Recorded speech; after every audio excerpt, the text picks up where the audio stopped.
Feels like just yesterday we were starting, and it also feels that we started about 47 years ago. This semester's been insane. All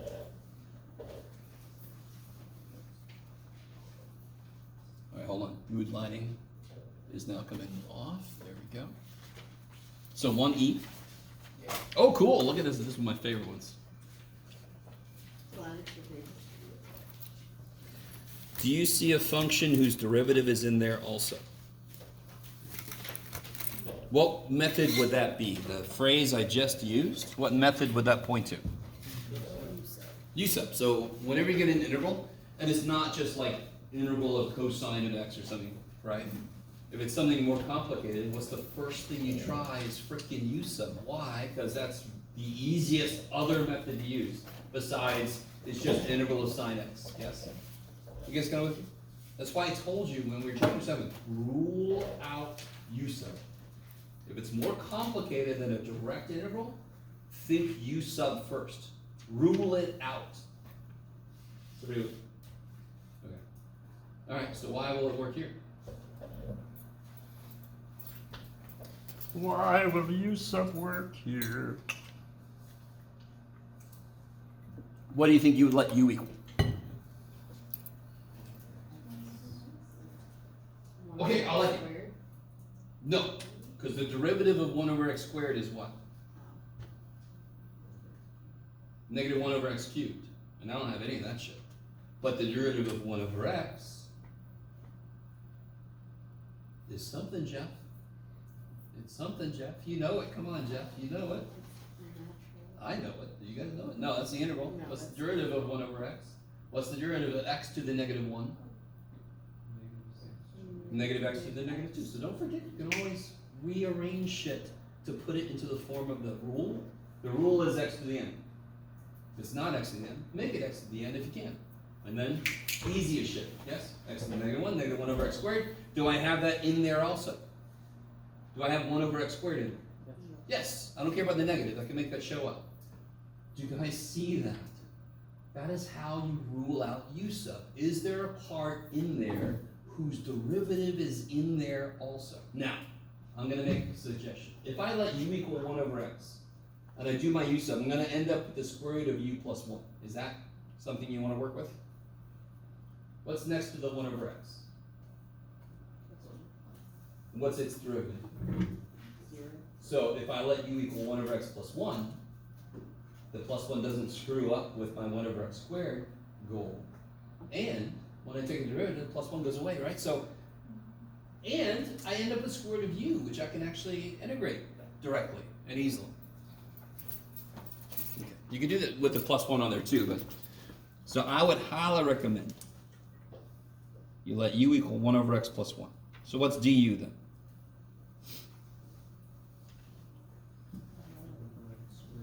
Negative x to negative 2. Yep.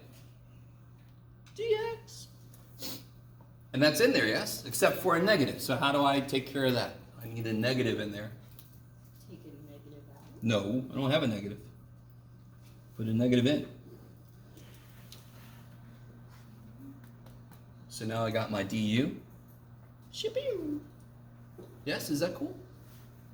And then integrating u to the 1/2 is easy. And you don't have, that's negative x squared on negative x to the negative 2. But it's on the bottom.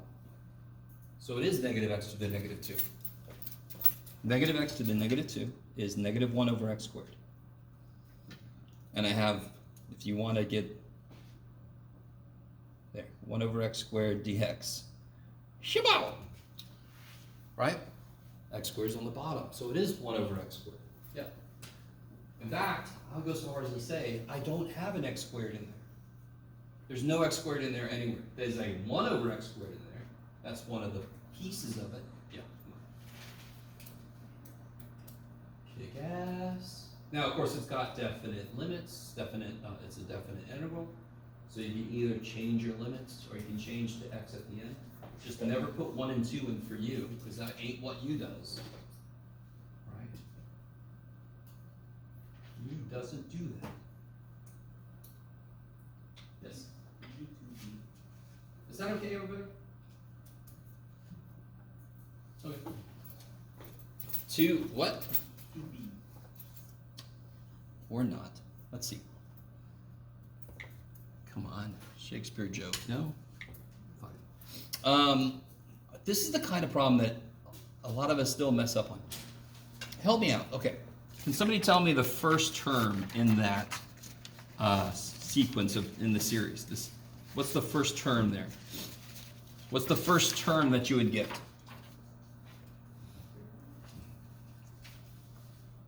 You could do it. So it'll be negative 1 to the 0. So it'll be positive. Put a 0 in and get 3. Over 0 factorial is 1. Is that cool? Okay, keep going. What's the next term you would get? Nope. Nope. Nope. Nope. What does it say to do? It says 3 times blah, blah, blah until you get to 2n plus 3. That is like a factorial. Except what are factorials spaced by? How far apart? 1. And this is spaced by 2. It's just like a factorial though. So if the first one's 3, the next one is 3 times 5. That's what that says to do, yes? 3 times 5 over 1 factorial. And then it'll be 3 times 5 times... If n is 2, how far do I go? 2 times 2 plus 3 is 7, so 3 times 5 times 7. Over 2 factorial, yeah, which is 2. I like it. Yes? So the mistake people make is they just write 2n plus 3. That is not the problem I gave. Would that problem be easier? Oh, hell yeah. But is it the problem I gave you? No. Right? And as much as you hope you could go, I see your problem, Jeff, and I don't like it, so I'm going to do this one instead. You shouldn't do that, because it's never going to work. Okay. So, real quick. What would, if an is this, yeah, get out of here, I don't care about the negative. 3 times 5 times, because we're going to do, like Sarah just said, we're going to do ratio test. What is an plus 1?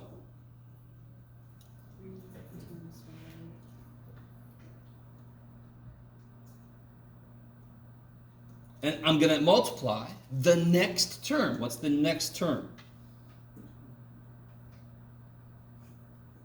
2 plus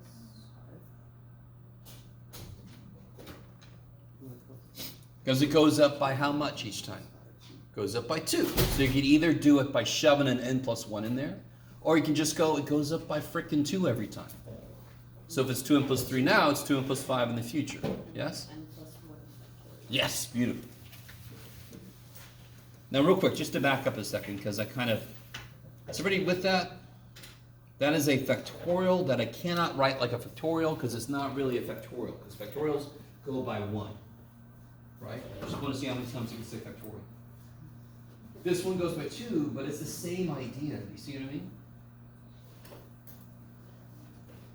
And Hmm?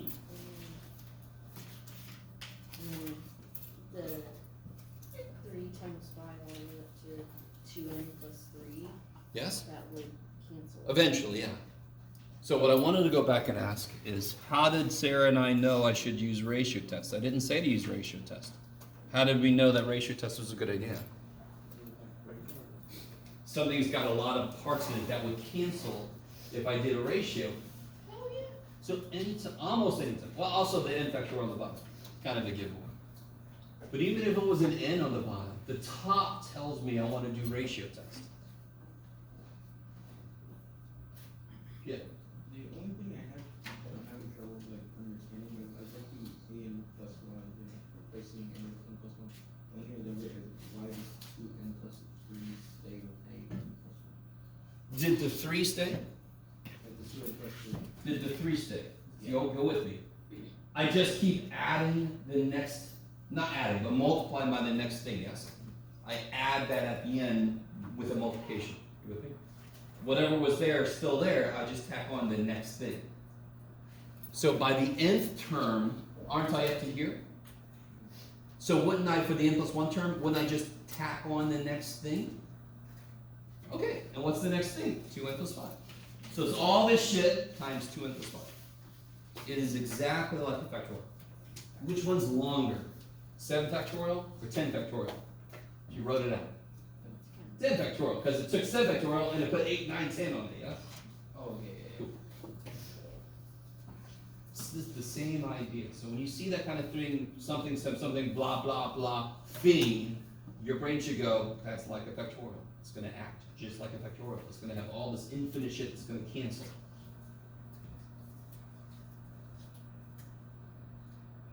Okay, maybe. Some of you guys are looking at me like, am I supposed to understand what he's saying right now? Yes. Ain't nobody understands what we're talking about. Yeah, I feel like that. I feel that every day. Alright. Yes. Could you go over how to find like A, B, C, and D for 1B? One. Oh, this guy. Ooh, this guy's yummy. This guy's yummy. Partial fractions. Did I factor it all the way for you on the bottom? Nope. I'm a jerk. Ha ha. Sorry. So how does this factor on the bottom? What piece of that can still factor on the bottom? How do you factor that? All right, so can you tell me the parts that's going to be broken up into? Is x plus 3 more than linear? No, it's just repeated. So we're going to have two terms where the top are constants because it's always one less than the degree of the bottom. Yes. So what do those terms look like? A over x plus 3 plus b over x plus 3 squared. Kicking ass. And then you got this weird dude. That guy is truly quadratic. He's truly squared. Yes? So what's got to be on top of that dude? Cx. Cx plus d, the most general first degree. So always the top has got to be 1 degree less than the bottom to cover our ass. In the process, we might realize one letter is 0, but we have no idea ahead of time. We just got to cover our ass completely in terms of what could have been. Cx plus d. Okay. You need those parentheses, I'll be all right. And I don't know. Is your real question just, can we just do this? Is that your question? I got that far. Okay. I kind of, So here's the shortcut on the next step. I'm pretty sure some of you guys understood this. I'm just going to put the top. So what I'm going to do is I'm going to multiply both sides by the bottom. But I'm not actually going to do it because the less I write, the better it is for everybody. But I am going to multiply both sides by the bottom. Yes? Oh, yeah. So in this first term, it already has an x plus 3. So it's going to kill one of them. So it's going to pick up everything else. This one, it already has 2 x plus 3s. So it's going to pick up everything else. So what's it going to pick up? X squared plus 1 And then this one, which the king of leaving plenty of space. picks up the x plus 3 squared. Good. And that's multiplied there, yes? Just because I lost space. Now, I would highly recommend, dear God, coming back. I would highly recommend, well, what would I highly recommend? What do you guys think? There's one thing I would highly recommend you start with. Let x be negative 3. Yeah. Absolutely. Could I do that trick more than that? I could, but I don't want to. Huh? X equals 0 won't do anything for you. Not much, it'll do a little bit. X. I mean, x equals 0 will give you a relationship between A, B, C, D, but it won't kill anybody. You see what I mean? X equals negative 1. X equal negative 3, x equal, no. The only things that would work are plus or minus I. And if you want to, you No. can do that. No. You sure? Yeah. It's not as bad as you think, but it's not that great either. I'm Bless you. 100%. Okay, understand. So if you let x equal negative 3, this side is just a number, yes? And then this side, 2 of these things die, yes? which means all you have left is b. You can immediately figure out what b is, because you have number equals b times number. And I made these come out nice, by the way. I'll try to do the same thing on the final. You're not gonna get like, c is 11 over 47. Thanks, Jeff.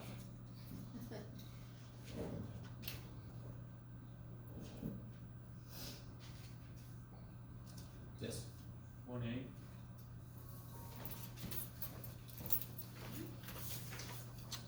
Oh, this guy. Okay, so I purposefully made these look a little bit the same. But what method can you use u sub on 1a? No.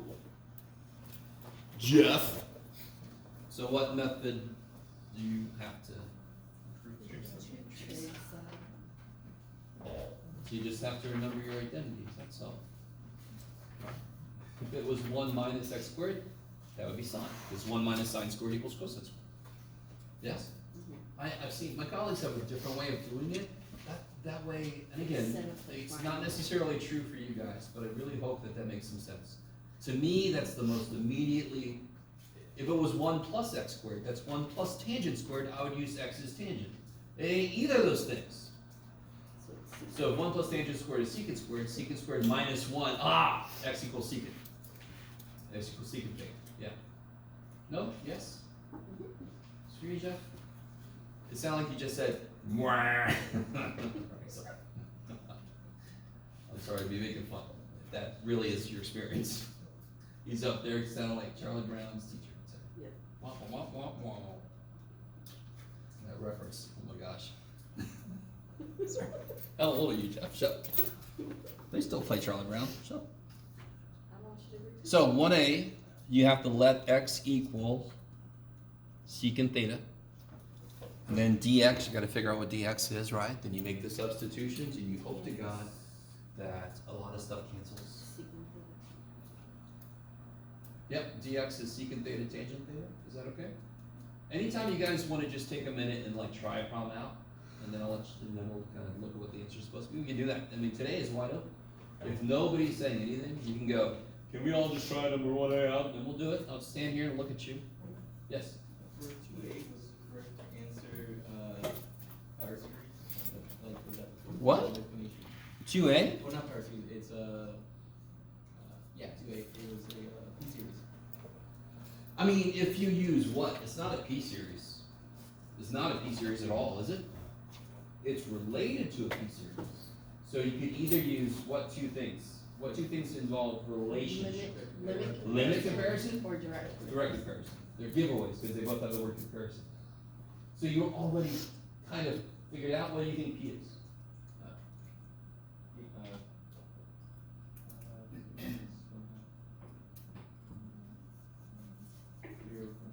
Hmm? 3 halves. Yeah. It's a 1/2 of an n on top, squared down the bottom, that's 3 halves. Right? 2 minus 1/2 is 3 halves. So I would do limit comparison because if I don't say you have to use direct comparison, if I were you, I would try limit comparison first. Direct comparison says, I know my goal, let me try to get there by being all creative and crafty with the math, right? And that gets us freaked out with the inequalities. Limit comparison just says, oh, you know okay, just throw that shit on top of it and take a limit, right? You guys all right? So both of those involve knowing what form it wants to be in. It wants to be in the form 1 over n to the 3 halves. You guys see that?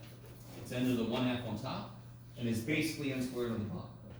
Because plus n don't mean shit when n gets big, yes? So that's 1 over n to the 3 halves. I could either try to get there all creative-like with direct comparison, or I could just take the limit of the ratio of the two things with limit comparison. Hell yeah, I'll do limit comparison, right? Could limit comparison fail? Hell yeah. In which case you might have to go back and be direct. But I'm going to try limit comparison first because it's much easier. Now, to be really honest, I don't believe what I just said. But I think from your perspective, a lot of you guys don't like direct comparison. I don't really blame you. Because you really have to, the inequality is weird. You don't really work with inequalities that much, to be honest. Yes? It shows up every now and again, and you're like, all right, I kind of know what this is. Anything else? What's the next thing? Is that enough for that? Is that okay? Okay. I will say this, 4A, I think, no, 4A is fine. What was the one you had to, oh, 5. That's another one where it just is gross. You don't have to try to figure out the pattern in number 5. Yeah. I always forget all those radicals are a lot worse than I thought they were gonna be. So that's the kind of problem I would say, find the third degree Taylor polynomial. Why is that better? If I just say find the third degree Taylor polynomial, why is it better than me saying find the Taylor series? Cause you don't have to find the, Yeah, I only have to take a certain number of derivatives. I don't have to try to find a pattern because I'm stopping at the third degree term. If I say Taylor series, I want to see the pattern. I want to see n factorial over 2n, blah, blah, blah. It's like bullshit. And that pattern is not always easy to see. In fact, that pattern for number 5 is horrendous. I've seen it. It's Taylor. I don't know. No, I did, but I don't know why. It just said funny Taylor. Oh.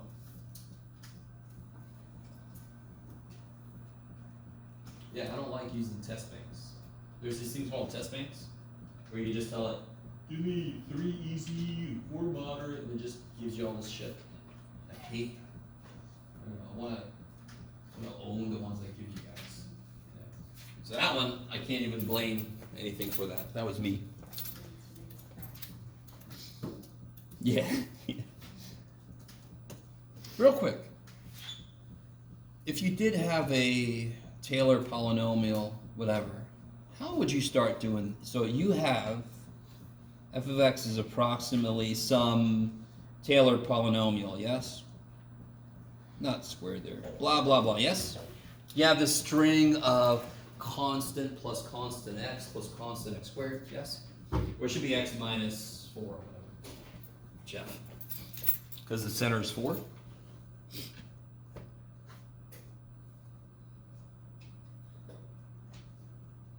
So these things are what you're trying to get in the first steps of a Taylor series. You take the derivative, you divide it by the right factorial, you're constructing those coefficients, yes? How do you do part B?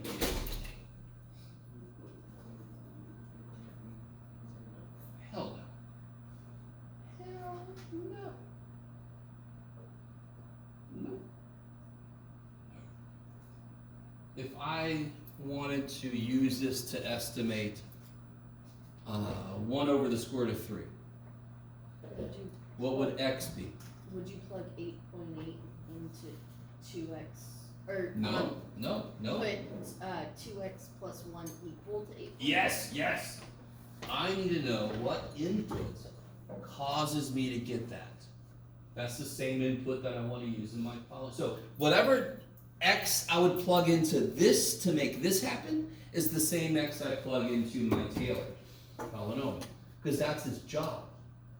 If I want to know what f of 5 is, and I have a Taylor series, Taylor polynomial, I plug a 5 in the damn thing, yes?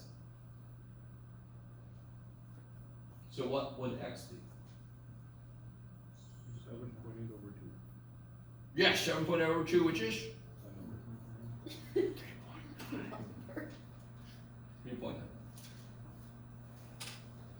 So we plug a 3.9. Why did I pick that?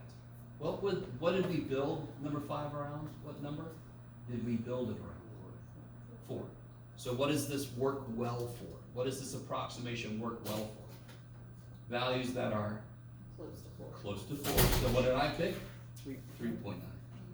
So if you built something around 11 and you start plugging in 28, no, you forgot to get what the actual x was. It's got to be close. Otherwise, your approximation is shit. Unless that's my point, and then I'll say, why is your approximation shit? And you're like, leave me alone, Jim. No, you didn't do it tomorrow. You didn't make a mistake. Okay, you guys with me? Whatever I have to ask you to plug in should be close to what you built it around. And when I say built it around, I mean this guy. We built this around 4.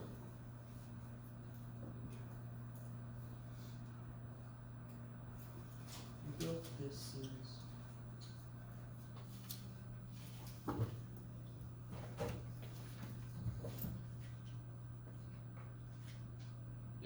I a few minutes late. Did you hand out papers? No. I think I gave yours to somebody else. No, there it is. Perfect. Sorry. Thank you. Anybody else not get their stuff back? Oh. Meetings. Jake? Everybody else is good? Okay.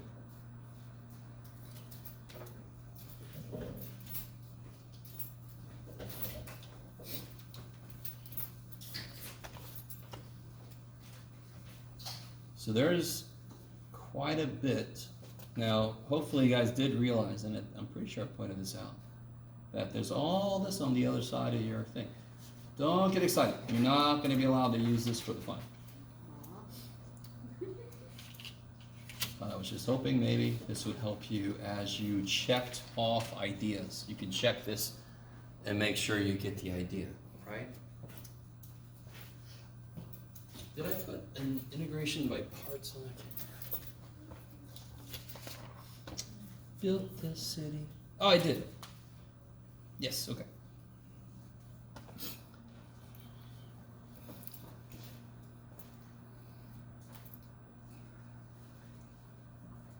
Oh yeah, there you go, Jeff. Okay. Do you guys see the by parts? Yeah, 1D. Kind of easy. I just sort of centered that on it. Because if I let u equal natural log of x, du is 1 over x, not 1 over x squared. So, damn. U sub out. Next thing, by parts. Yes? Unless it's like 1a, which is obviously, if u sub doesn't work, it's screaming for trig sub, yes?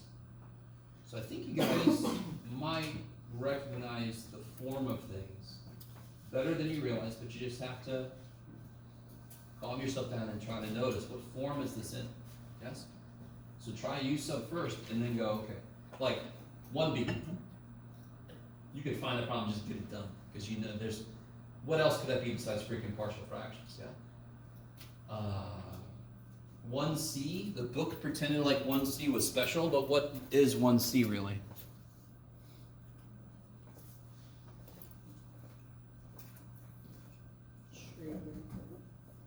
Yeah, that's what the book called it, but the book is silly. It's just a u sub. Yeah.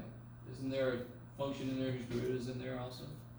Yeah, the only thing you have to realize is which one has extra stuff.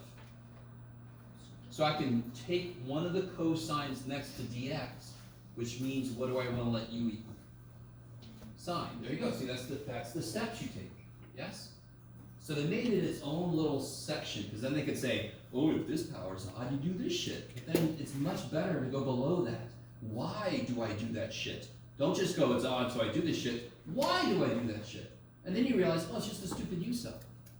That's all it is. That's all it is. And then secant and tangent are a little worse, because their derivatives are worse. Right? But it's still just u sub. Right? Now again, just to remind you guys, if you want to do 1c together, we could do it. If you want to do any of these together, we could do it. If you want to try one of these out and then see how it comes out, we could do that. Yes? No. No. That's right. Can you imagine? Oh man. I don't know if I brought, oh I did. I brought a little bit of paper. Because I'm prepared. Okay. Oh, I brought more paper than I thought. What is that? I don't know. Okay. So like we just said, I don't give a shit that this is double X. I don't care. Because they both match. The only time I really care that the inside is more than just X is immediately I care if there's another trig that has a different thing inside of it. So if I had sine squared 2x and cosine cubed x, that's the first thing I have got to take care of. Because they're not going to play well together because they're talking about different angles. Yes? These two are talking about the same angle. I don't give a shit about the fact that it's 2x. It's the same. So you guys helped me out. You said, Jeff, my friend, you said, there's an extra cosine, so we can pull one of these guys off. I used to call it shuck it off, but then people got freaked out. Okay, So I can shuck one cosine up and put it over there, which tells me what u has to be, yes? It's just kind of the process you go through for a lot of these what are called trig intervals. So if I'm gonna let u equal what now? Sine 2x. What's du? Careful. So close. Missing one thing. Yes. Why is that? Why is that? Chain rule. Chain rule. Thank you.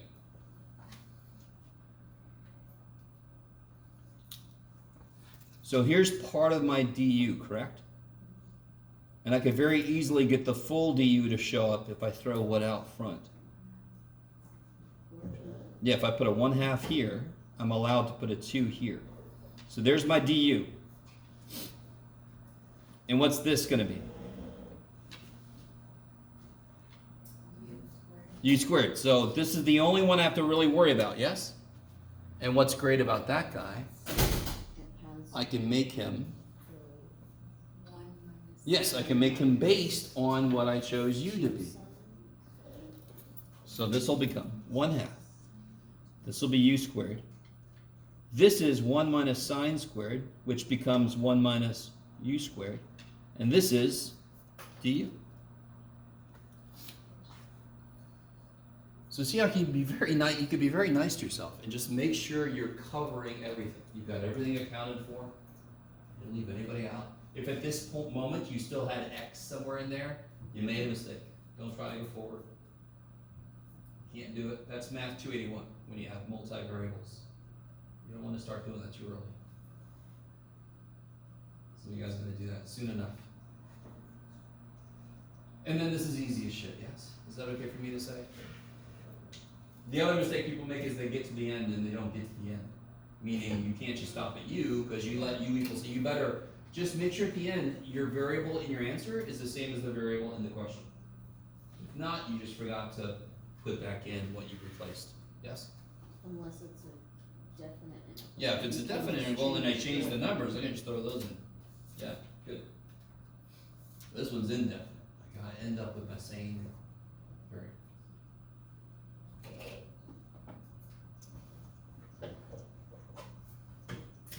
Okay. Is that all right?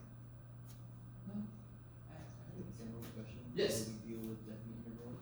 Yeah. Could you share an example of how to change balance? Oh, sure. What was that one we just skipped earlier?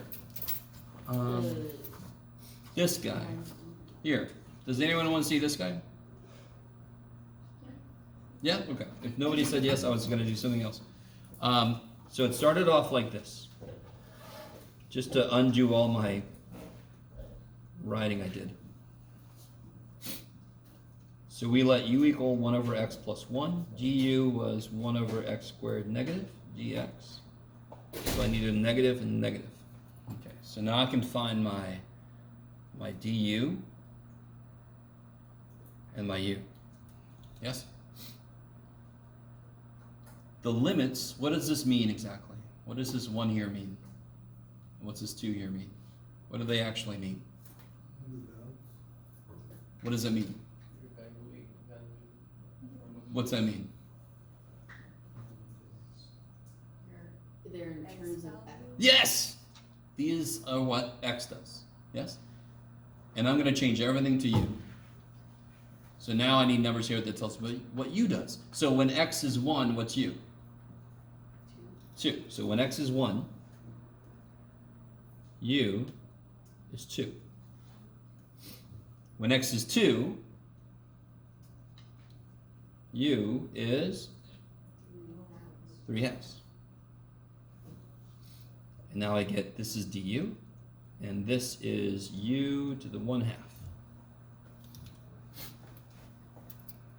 Now, I will tell you this, if you try this problem out, you should get a very weird 2/3 radical 3/2 blah, blah, blah.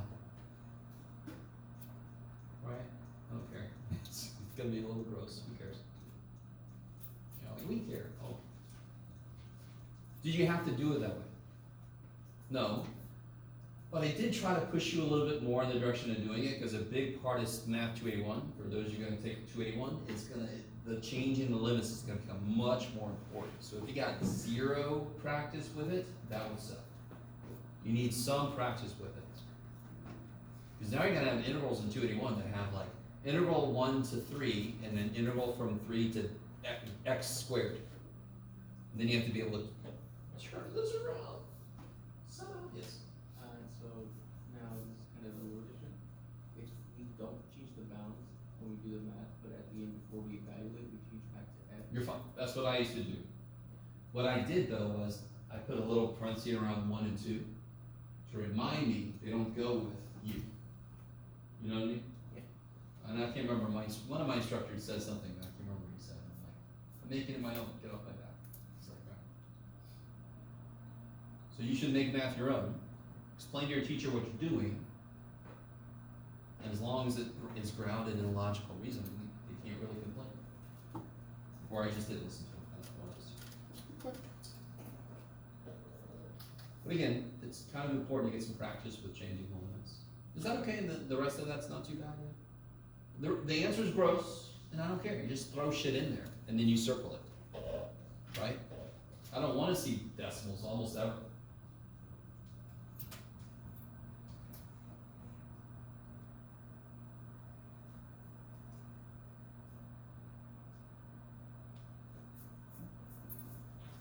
Yes. We work out 3. Oh yeah. So I gave you this for no real reason. I mean, it doesn't really help you. Because you're just gonna attack this guy here, right? What method are you gonna use? Almost always when you're trying to figure out the IOC ratio test. Unless it's like, yeah, this one doesn't work. Unless it's everything to the nth power, and then you can use root test. That so infrequently happens, we don't even think about it, to be honest. So, try right now. If you haven't tried number 3 at all, try to just write what an plus 1 is. Because I already see what an is. Just try to write what an plus 1 is for number 3.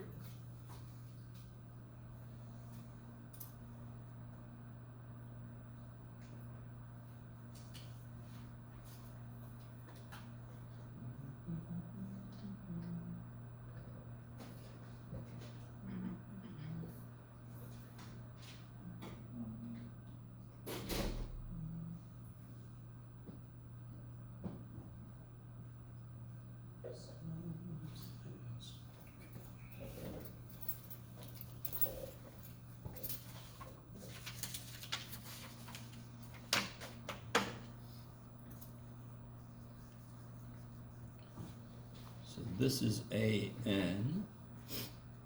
So an plus 1. Who's got that? And of course, don't worry about the -1 thing, because it's gonna be the absolute value anyway. So who cares? N plus 1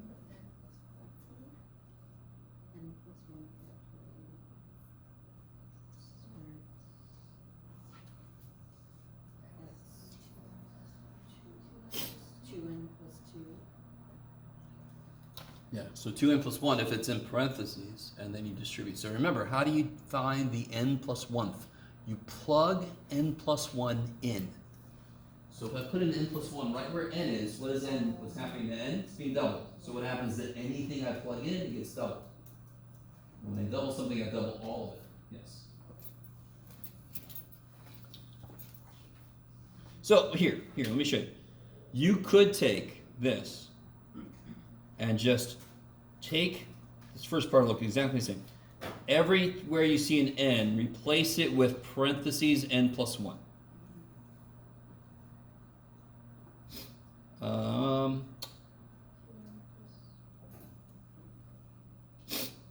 Oops. Oh yeah, don't make it worse, Jeff. Okay. And then you just simplify what you can.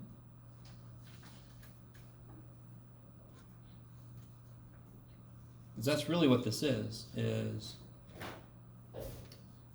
then this you really can't do too much with. I mean, you can make it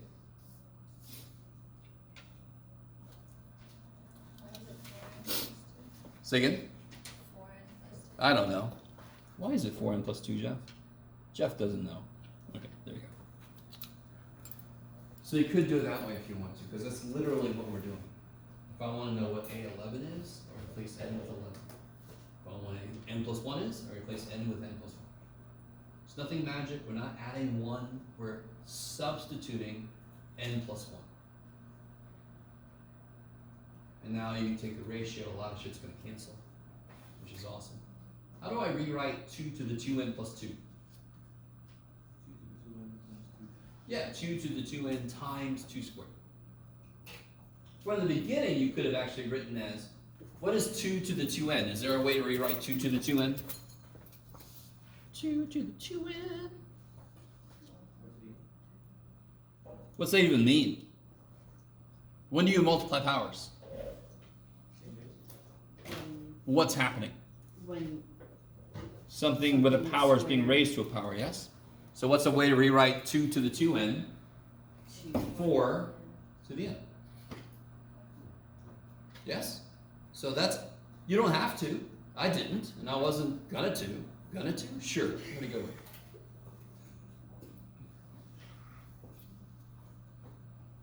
But you could do it if you wanted.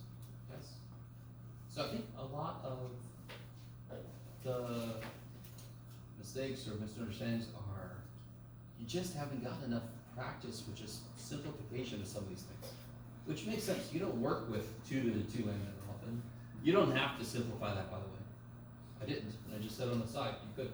But there's a lot of other problems where there's misunderstandings of how something's supposed to simplify. And if that happens at the very beginning of a problem, everything else is going to be off. Which is, you're happy that I'm not a Scantron teacher. Because then I give you partial credit. Scantron can't do that shit.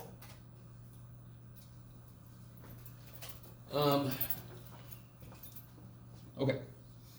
So in that same way, it could be 4 to the n plus 2. Yes, then it would, no, if I made this from the beginning 4 to the n, Oh. then it would be 4 to the n plus 1 here. Oh. Yeah. That's, you want to do that at the very beginning. Either you do it or you don't. Okay. Either way, it's going to work fine. It just happens if you notice it. It's one little thing you can simplify. Yeah. Yes. For that problem, once you put it into the, or into the actual values and hit Yes. simplify with the limit. All right, let's see. So I'm going to put in here what we did up here. I'm going to keep that bottom like 2 to the 2n, blah, blah, blah. Yes. I would highly recommend you actually do this. I shouldn't have put those. I'm going to write this twice because that's what squared means.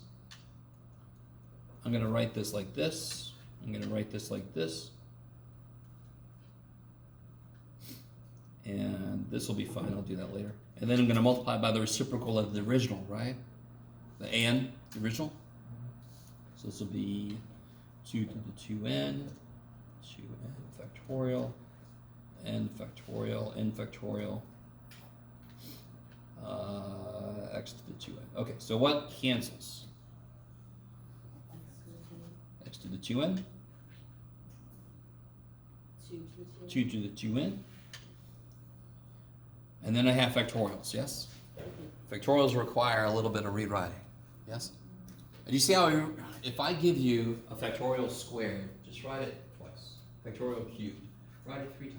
And then it just becomes its own little term you have to worry about. So each one of those, what can you do on the top here? This.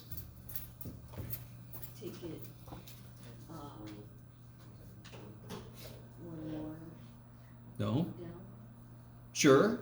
So take what out, basically? So do an n plus 1 times n factorial, For both, yes? and then, yeah, and then the n factorials will cancel. Yeah, so over So here, n these n plus 1 times n factorials plus 1. will cancel.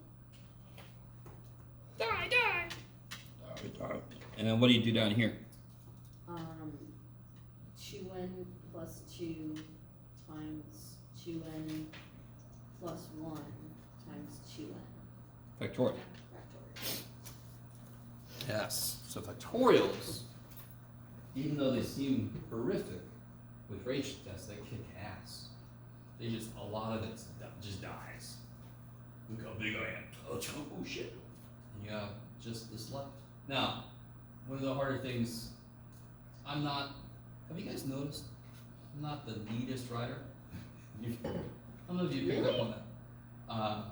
But I do try to make it really clear for me who is the survivor and who isn't, yes? So I try not to take off too many points if you rewrite this and you forget somebody, but you understand how that would completely change the answer potentially, right? So who survived here? The x squared, Good, x squared survived. n N plus 1 squared, 4 times 4, 2n plus 2, 2n plus 1, and that's it, yes? Now, these are, if I multiply out, it becomes a square, yes? In which case, the ratio, the coefficients would be the result, yes? What's the coefficient on the top? 1. What's the coefficient on the bottom? 4. No, 16. 2 times 2. So you don't have to multiply this shit out. But if you did, it'd start with 16n squared, yes? I don't care about the other parts. All I care about is the highest degree. So it'd be 1/16 x squared. What do I feel like? Well, we'll see if past Jeff did this right. Where am I at? Okay. So this is, good Lord, I've been all over the place. 1/16 x squared, and I want that to be less than 1. In this whole thing, I forgot my limit, which is bad. And that's why these become 16, is because I let it go to infinity, and then it's just the ratio of the coefficients here. Which one is this again? Oh, that explains it. That's the one. Oh, you did. Oh, no, you're fine. Okay. So this one's a little trippy. So I did do it right. This one's a little trippy. And this is a great example of what I was talking about earlier about not having a lot of practice with some of this stuff. So let me try to get this to be a little bit. So right now I'm here. Anybody have any idea what I can do there? Well, the absolute value of 16 is 16. So Totally true. And what's the absolute value of x squared? X squared. So I don't need absolute values anymore. And I can multiply both sides by 16. Now how do I do that shit though? That's the question. Square root. Kick ass. Now becomes a major stumbling block for students. What is the square root of x squared? Nope. No. In fact, it cannot be negative, correct? Square root by definition has to come out positive. And what's the function that makes everything positive, no matter what? Oh, so our absolute value goes back. So square root of x squared is absolute value of x. Does anybody not believe me? What's the square root of 3 squared? 3. What's the square root of negative 3 squared? What's negative 3 squared? What's negative 3 squared? 9. What's square root of 9? 3. So aren't both of these the absolute value of what was in there? Okay, cool. All right. Square root of x squared is the absolute value of x. Less than 4. And now this looks more like it. What is it? How do I rewrite this? We all should know this because this is something we've done. Negative 4 less than x less than 4, and then you have to check the endpoints. Could you also just keep the absolute value there with the x squared, and then kill the absolute value by doing positive 16 and negative 16, and then taking No, because then the square root of negative 16 doesn't work. Yep. So you don't want to do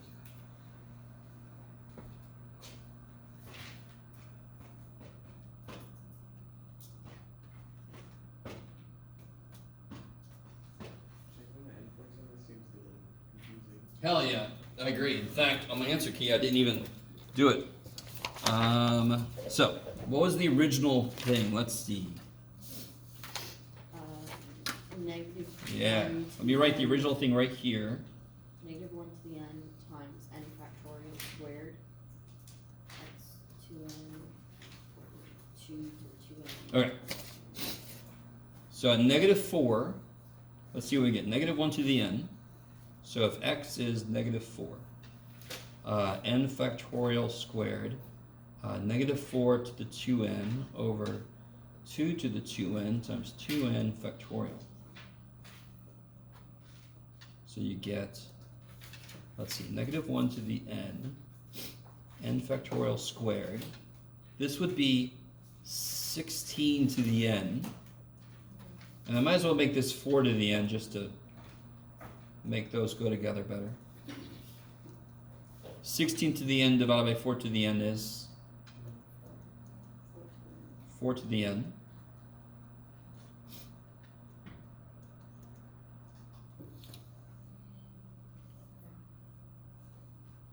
And then this thing is disgusting. Sorry. So, yeah, if I gave you that problem on the test, I would say don't worry about the endpoints. Yeah. I just got so excited to put together a nifty ratio problem that I didn't think ahead to what the endpoints would look like. This is its own problem by itself. This is, yes? Those factorials. So we already know ratio test won't work, because the reason we got here is ratio test was inconclusive. So then I have to use some other test. Can't use root test. Do you want to use direct comparison? No! So, okay. If I did give you a problem like this, and I've done this in the past, I would say don't worry about checking the endpoints. They just lead to these really, that would be like a bonus question by itself. Okay. We check endpoints, we're just gonna see if with that insert x value, if it converges or diverges. Yes. Which, I like you said, you know, you're just trying to do that. It's kind of a, that's a decent series to work with. Yeah.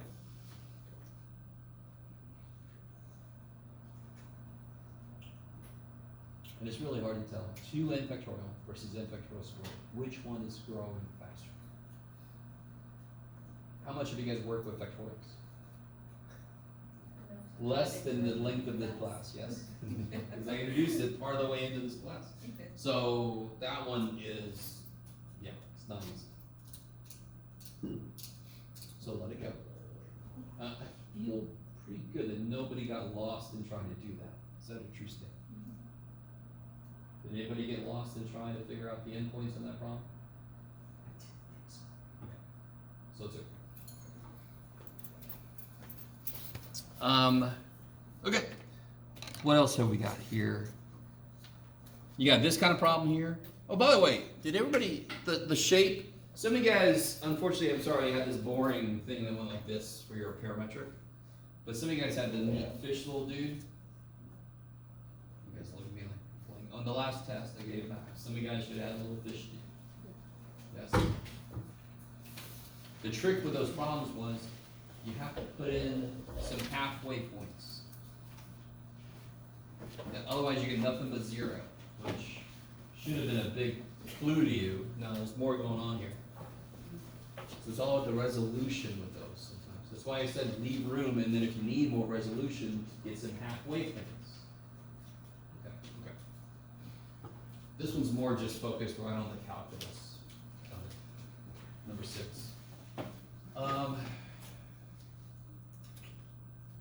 I didn't know number 8 was very vague, but oh well. If you look at the handouts we had for that, I'm going to let you plot polar points. We plotted a polar function on the last test. Yes? Yes.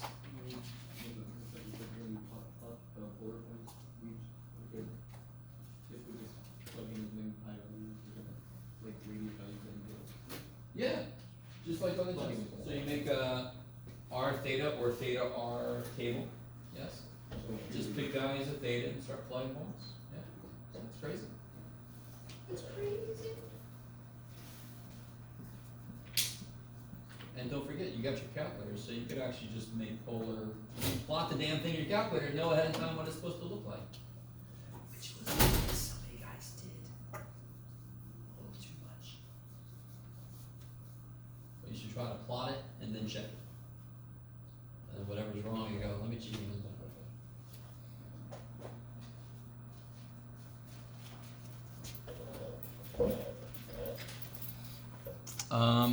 Okay.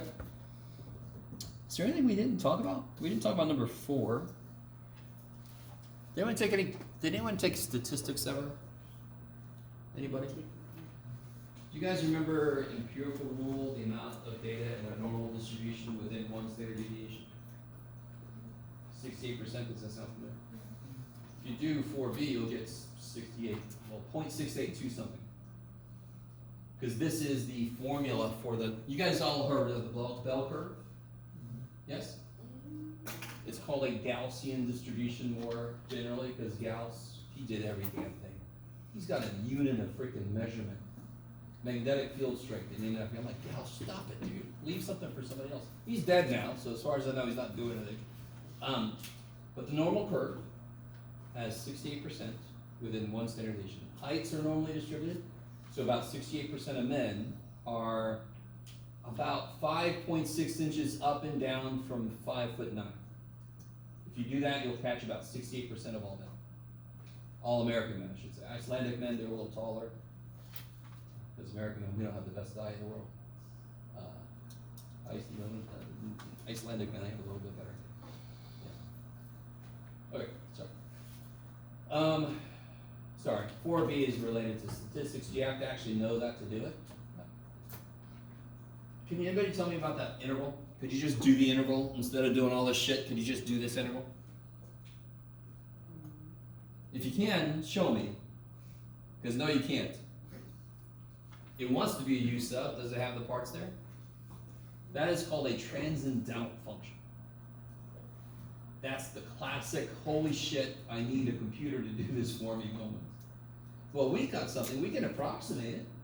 We can approximate it really damn well.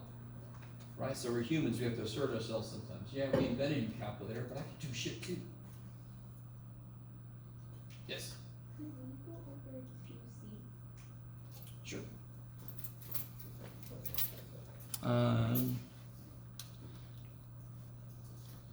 Oh! Yeah, what was I just saying a moment ago? You almost always are going to use ratio test. And ratio test could work here, but yeah. I would rather use the root test, yeah. Everything is being raised to an nth power. You gotta be a little careful though. How should I rewrite this? I just did it for you earlier. This is n plus 1 squared to the nth power. Then everything is nth power. So if I do the root test, all those nth powers go away and I take the limit, easy peasy. So when root test works, which is not very often, it's quick, it's beautiful, tears come out. But all it needs is one stupid little piece that doesn't have an nth power and you can't use it.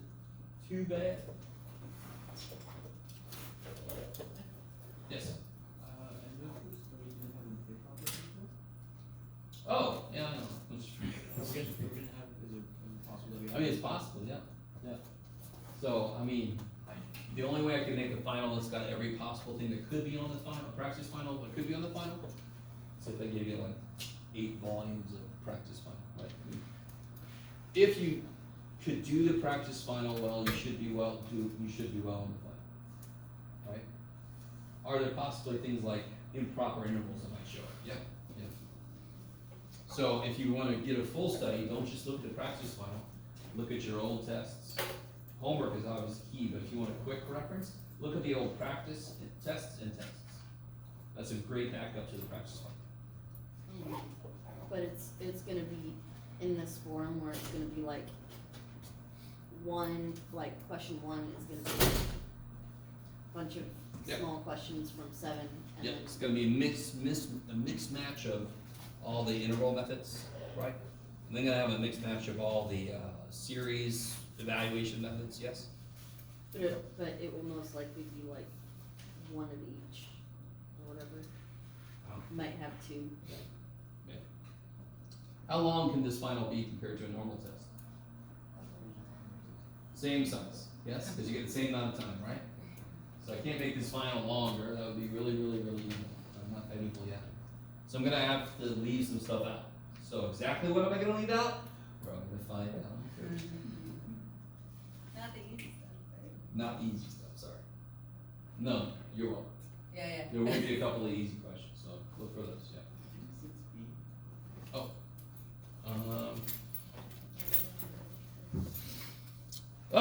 Yeah. So, what's y in this problem? What's y? You can see it. Yep, it's 1 minus cosine t. And what's dx? We don't know yet, do we? But can we calculate it? You can do it. What's dx? 2 squared. I'm not integrating. Dx is differentiating. Oh, 1. 1. Minus cosine.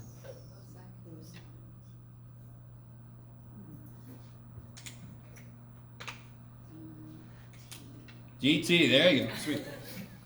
It's just like u sub. When you do a u sub, yes? You let u equal x squared. What's du? 2x dx. Because you didn't have the dx piece, the integral would not be complete. Yes? So if I'm doing dx dt, I'm just multiplying the dt up over. Yes? That's all that shit is. So you literally could do that. You could say dx dt and then multiply that up over. That's all that is. So now what goes here? 1 minus x. Oh my God, Jeff. Yeah, that's a cosine t that got beat up on the subway over to this on his way to the problem. All right, and then what are the limits on the integral?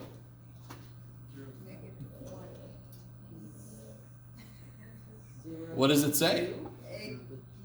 What's it say? 0 to 2 pi. Yeah, it says 0 to 2 pi. Oh, Okay. Yeah. Okay.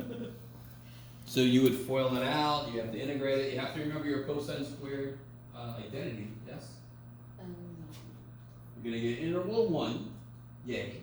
Integral of negative 2 cosine, yay. And then integral of cosine squared, yay. So everybody remember how to rewrite cosine squared? 1 half.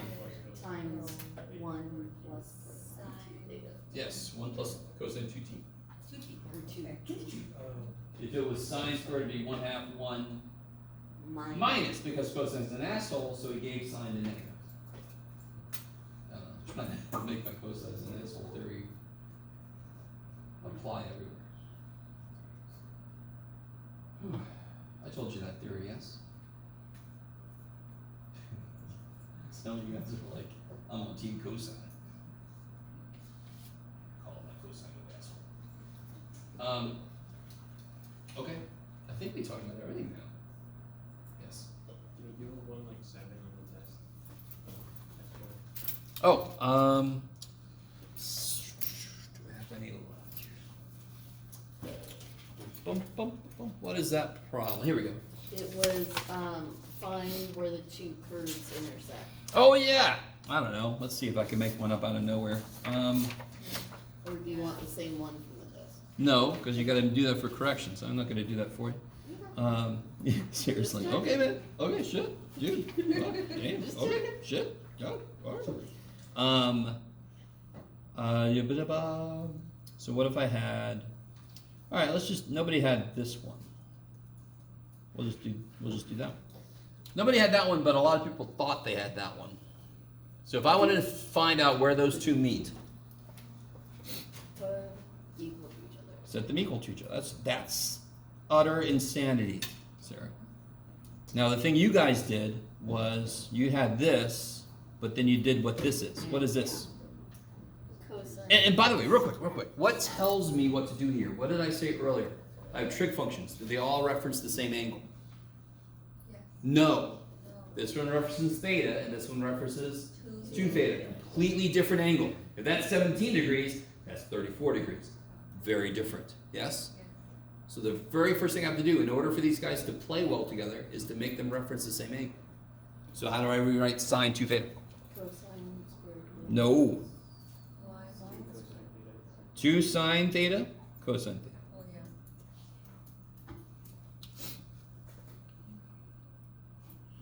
Do we really have to know those, Jeff? Yeah. Yeah? Hell yeah. Are you really going to put that on the final, Jeff? Definitely. Yes. That's a regular trig identity. Very quickly. Very quick. Do you guys remember sine A plus B? I'm almost certain we went over this, yes? Sine is the nice guy. I'll take A here, cosine, you take B. That's a plus. I'll keep it a plus. Now I'll take B and you get to play with A cosine.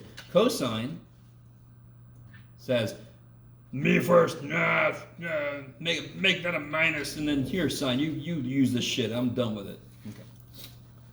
And if you make A and B both theta, for sine you'll get sine theta cosine theta plus sine theta cosine theta, which is 2 sine theta cosine theta. For cosine you'll get cosine squared theta minus sine squared theta, which is also 1 minus 2 sine squared theta, which is also 2 cosine squared theta minus 1. Another example of how cosine's an asshole. No? Okay. And again, I'm really sorry if your trig prep for this class wasn't up to snuff, but that's the shit you gotta know. So how do I finish this? Do I just divide by sine? Hell no. You lost an infinite number of answers if you do that. Subtract sine. And then factor. So then sine theta is equal to 0, or 2 cosine theta minus 1 is 0, yes? When is sine theta 0? Cosine, 0. 0, or pi, and I can keep going, add pi, I can keep adding pi, or I can keep So- subtracting pi. 0 plus or minus 2. It's pi k because I can go halfway and pick up another answer, go halfway, pick up another answer. So I'll show you the alternate. So isn't this cosine theta equal 1/2? When is cosine theta equal 1/2? Pi Pi over 3 or negative. negative pi over 3, yes?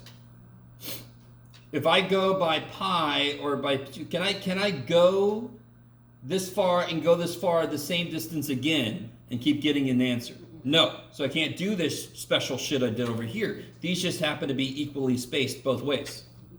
So here I got to take pi over 3 and go up and down 2 pi k. And then here I got to take negative pi over 3 and go up and down 2 pi k because I can't pick both of them up on the way. Yes? And that's basically a trig lecture of mine for an entire trig class condensed into less than a minute. So hopefully some of you guys have seen that before. But when I don't give you a place theta lives, you must give me all the infinite answers. Such an infinite number of answers, yes. Do it again? Yeah, factor like the. Oh, I just took a sign out, that's all. They both had a sign in there, right? Right here? They both have a sign, so I can take a sign out. 2 sine theta cosine theta divided by sine is 2 cosine theta. Sine divided by sine is 1. Yep. Okay. Quick lesson. If you divide by anything as you're solving an equation, if it's possible for that thing to be 0, don't do that shit. So is it possible sine 0? Yes, so I'm not going to divide by anything. You make little black holes and shit. You destroy entire civilization. Don't do that. It's all fun and games until somebody divides by 0 and wipes out an entire solar system. So, yeah. If somebody else in another system, maybe our solar system will be that. It's dangerous, kids. Don't be playing with that. I literally thought, when I was younger, I literally thought if you wrote the equation for the universe, you could actually just change something and something would change in the universe. I used to. So I was just like, someday I'm gonna know the equation of the universe and change that shit. And then I was like, oh man, you can't do that. Not yet. Not yet.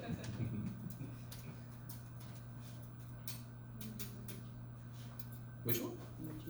Number 2, we did. Or, sorry, I meant, 1A, not 2. Oh my god. Where'd my thing go?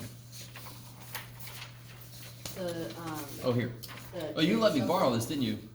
I've written all over the damn thing. You're like, that's useful, Jack. Not that. That's not useful. Looks like a boot. Which one? 1A. Oh, We sort of briefly talked about it. and yeah. that's Well, let me what do we this did. instead, because I already did this. I'm gonna give you guys the answer key, and then you can let me know if it makes sense or not. There's 2 parts to the answer key. Let me do it this way.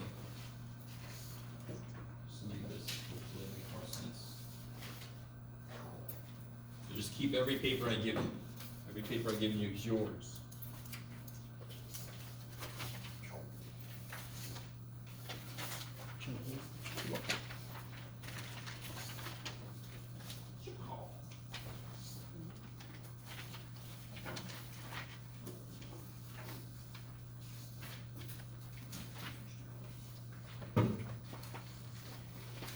Every paper I give you is yours.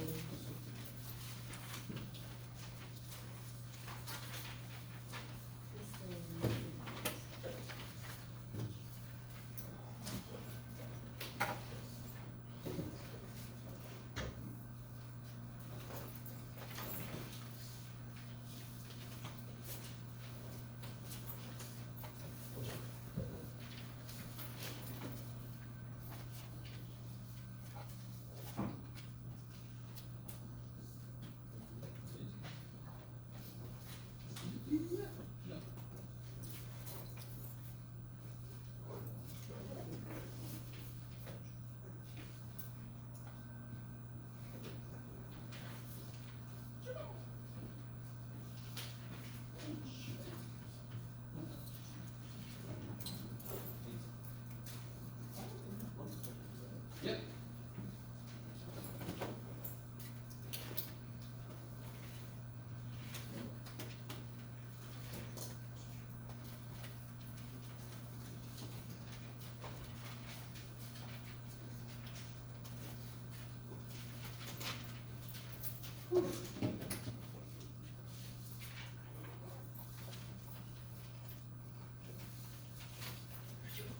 Okay.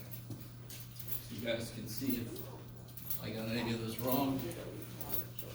Let me know.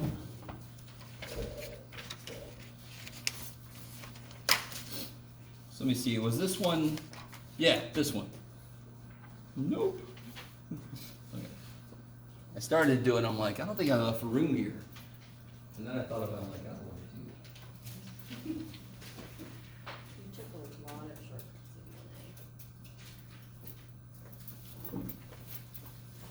in Did I? Sort of. Unless- Tangent squared. Unless I'm thinking it. So I just replaced all the stuff with this, right? So it was, forgot already. Here it is. Square root of x squared minus 1. Oh, well, sure. If secant theta is x, secant squared theta minus 1 is tangent squared theta. Square root of that is tangent. Dx is secant tangent. So then you multiply that and you get secant theta tangent squared theta. Yes? I don't know why my brain is going. So, here. If I just replace, just straight up into what we got, right? What was on the bottom? X. And then d theta was secant theta, I'm sorry, dx is secant theta, tangent theta, d theta. Okay, there's that, right? This is what? Tangent, no, tangent squared inside. Square root will be tangent, so then I get 2 tangents, yes? And of course these cancel. You can't integrate tangent squared, but But you can turn it back into, use the identity you just used a second ago. Secant squared theta minus 1 is tangent squared, and secant squared theta is easy to integrate. Because it's just a direct derivative of something, yes? Okay. That's a trick you should have seen a couple times. It's gotta just be a standard thing we can do. If you rewrite that with sine and cosine, oh my god.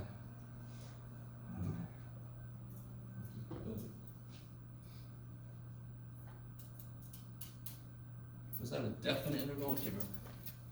Oh yeah, yeah. 1 to 2. Yoo-hoo! So when I shouldn't be 1 to 2 anymore. What did I do? Yes, I did. I also skipped the step of how the hell did I get these? Just plug them in. Yeah, if x is 1, theta's got to be 0 to make secant 1. If x is, what was it, 2? All right, real quick, guys. It's, Guys. 2 to 1. Yeah, 1 to 2. So if x is 1, cosine theta is 1 when theta is 0. If x is 2, 2 is secant theta, so cosine theta is 1/2. When is cosine theta 1/2? Pi over 3. That's how I got 0 to pi over 3. Yes? That's the same old changing the limits. Now, if you don't want to change the limits, you have to bring x back to the end, which means you'd have to draw the triangle. So I'd much rather change the limits.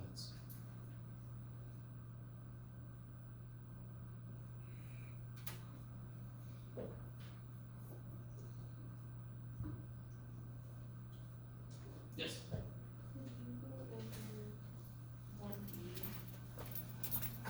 One, sorry, which? B is in boy? D's in damn little doggy. Okay. This guy? Oh, so I did by parts, right? Let's see. Okay, let's do this step by step. So I think it started off as natural log of x over x squared, is that right? So let me make sure, did you look at this correct? I did, look at me go. So what is in there? So again, especially when you're looking at it as by parts, is there an x squared in there? No. Nope. There's 1 over x squared, good. How do I rule out u sub? You don't have anything. Yeah, the root of the natural log is 1 over x, not 1 over x squared, so u sub's not gonna work. So then I do by parts. And what do I have to figure out, what do I have to assign for by parts to start? I have to figure out what u is, and then everything else must be dv. Yes? So what is u in there? Natural log. Yeah, definitely, because that's the one that I want to differentiate and not integrate.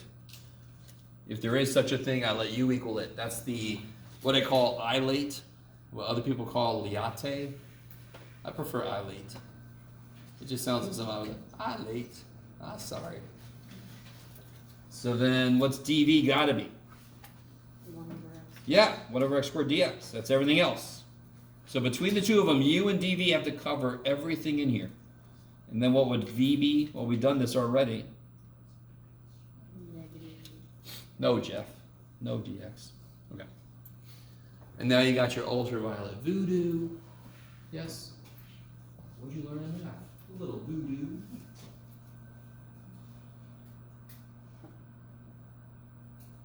Yes. It was like the next bit, I think. So uv minus the integral of v du. Was this a definite integral? It was? E squared and Oh, yeah, okay. 1 1 to e squared. e squared? Yeah, interesting, Jeff. So then uv, that'll be negative 1 over x times ln x from 1 to e squared minus the integral of v. V is negative, so I'm just going to make that plus. Is that cool? Du. Let's see, did past Jeff do that? Yes. Go past Jeff, go past Jeff, go. Is that okay? Yeah, that's just filling in the UV, VD, blah, blah, blah. And now just focus all my attention on integrating him. And what I did was I just left this, I integrated this thing, if I remember correctly, and then I evaluated it. Does anyone remember the interval of natural log?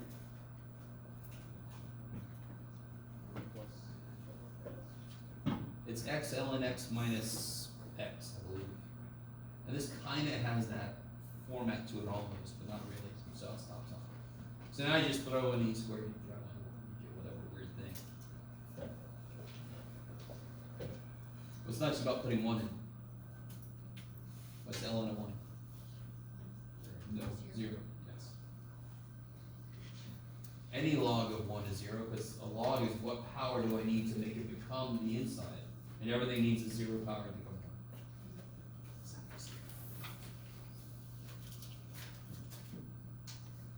1.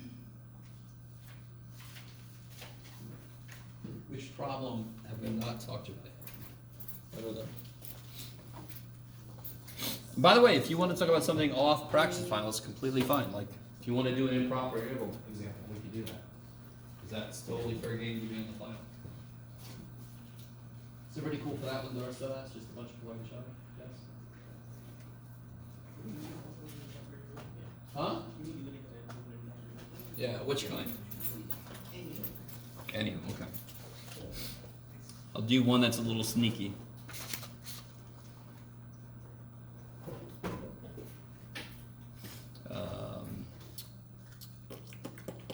You can do it, Jeff. There you go. Doopy-doo, doopy-doo. Oh, that's evil, Jeff. I don't care. That looks so nice. Doesn't it look so nice? It looks nice. Poor little thing. Can anyone identify the problem? I'm going from 1 to 3. Is that function cool with all that? Mm-mm. Where's that have a problem? 2. 2. So this is a really good one, Jeff. So then I gotta break this up 1 to 2. And then 2 to 3. And then I have to rewrite this as the limit as t goes to 2. 1 to t. No, yes, you could do it, Jeff. Plus the limit as t goes to 2. T to 3. Yes? That is one type of improper integral. If the function inside becomes infinite, somewhere in your range of values that you're integrating over, you've got to let that approach it carefully. So those of you handy for calculus, you might remember you talking about the blob. The blob, you know, has anybody ever seen the Blob, the movie from the 80s? So you got it. It's great. So at the very beginning, this meteorite crashes, this old guy comes over, he's like, what is that? Now, if you're smart, you're like, what is that? Okay, I don't know what, you know. This guy touched the damn thing, so he didn't take a limit, he went there. And then the thing ate him and the whole movie happened. So, I mean, for the movie to happen, he pretty much had to put his hand on the damn thing, but you guys kind of. So when I teach limits, taking a limit is you going, what is that? I'm not going to touch it. Yeah. And then the movie don't happen, which is fine, because then you're alive. And then it starts right there, and nobody knows.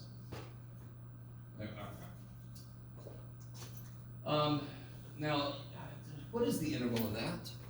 Does anyone know what the integral of that is? What's the integral of 1 over 2 minus x? What's the integral of 1 over x? ln x. So I know it's going to be ln 2 minus x, but there's one problem.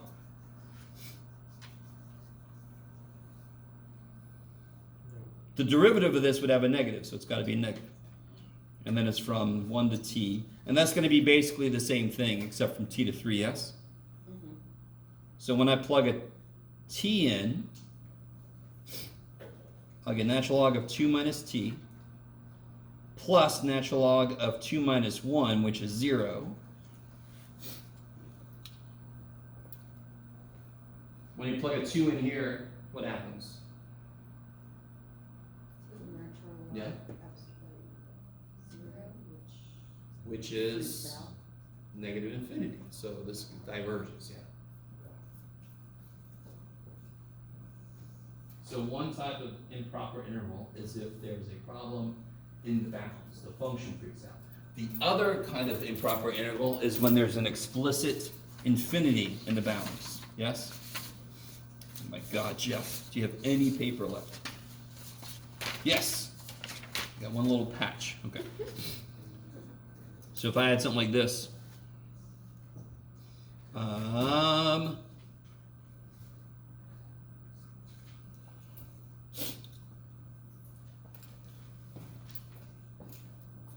what?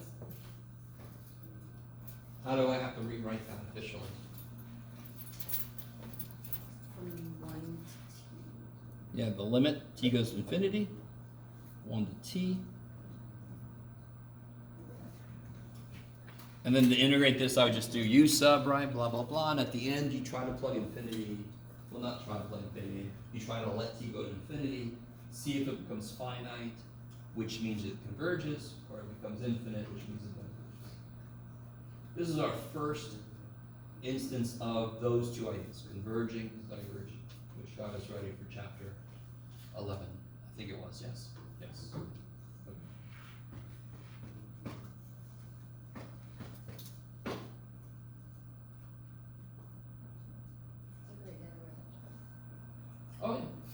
I gave a final this morning too, so. I like to wear the shirt when it's clean, when I'm giving a final. I'm hoping maybe it'll help somebody. I was wearing the shirt, I was walking to Portland and somebody yelled at me, I see them. I see the aliens over there. I was like, okay. I had a conversation with this dude for like 10 minutes about aliens. He just was like, ooh, a fellow. Ooh. He believes in the aliens. I see them.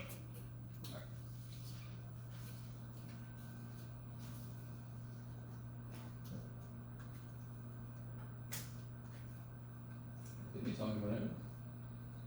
Anything left? What do you think? What else have we done this semester? Are we doing anything? We get questions about sequences specifically. There could be.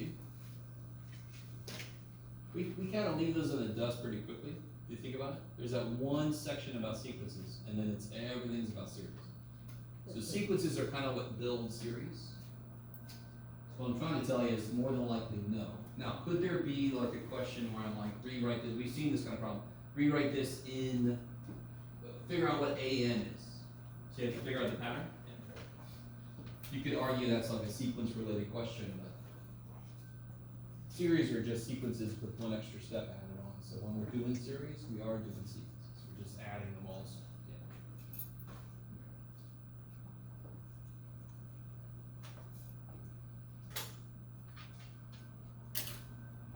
You're still gonna give us the Taylor series, right? Oh yeah, the F prime over factorial. Yeah, yeah. That would be really evil for me to suddenly go, you gotta know it now. Well, it's on the thing back here, so. Oh, I understand. That'll be on the test, yes. I'll put it on the actual final. Or, sorry. Well, I'll put it on the final so you can read it.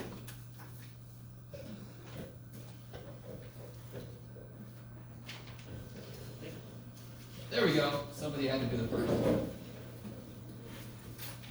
I was like, I'm out of here. Have a good day. See you. Alright guys, well, if you do have any more questions, just stay there and I'll answer them. Otherwise, I'll see y'all Thursday. I'm gonna have some snacks with me that I'm gonna eat, but I'll let you have some too.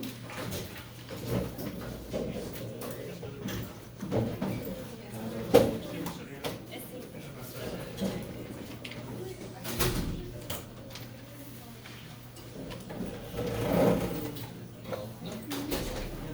Yeah, 3, 7, 10, 11, 14, plus 2 is 12. Yeah, 88. This is 88. 4, 6, 7. 1, 2, 3, 4, 5, 6, 7. That's minus 4. Oh, I see. Okay. Okay. Oh, yeah.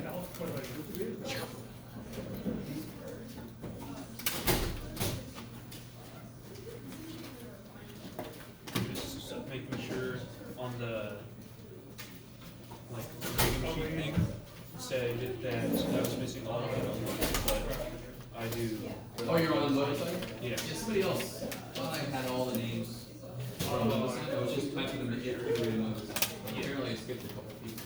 And then one additional question is, I remember the, like, about the homework, as long as you do like enough to show that you know how to do it.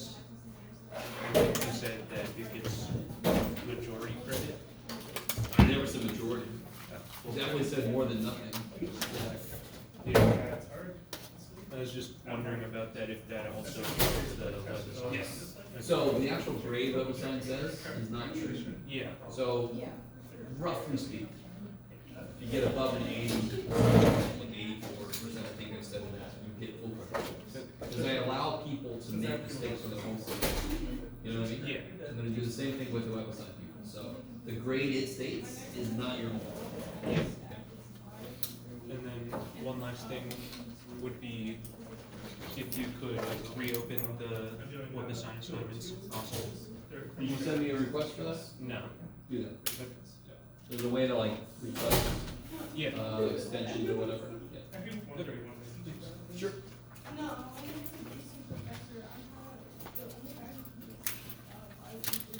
Ugh.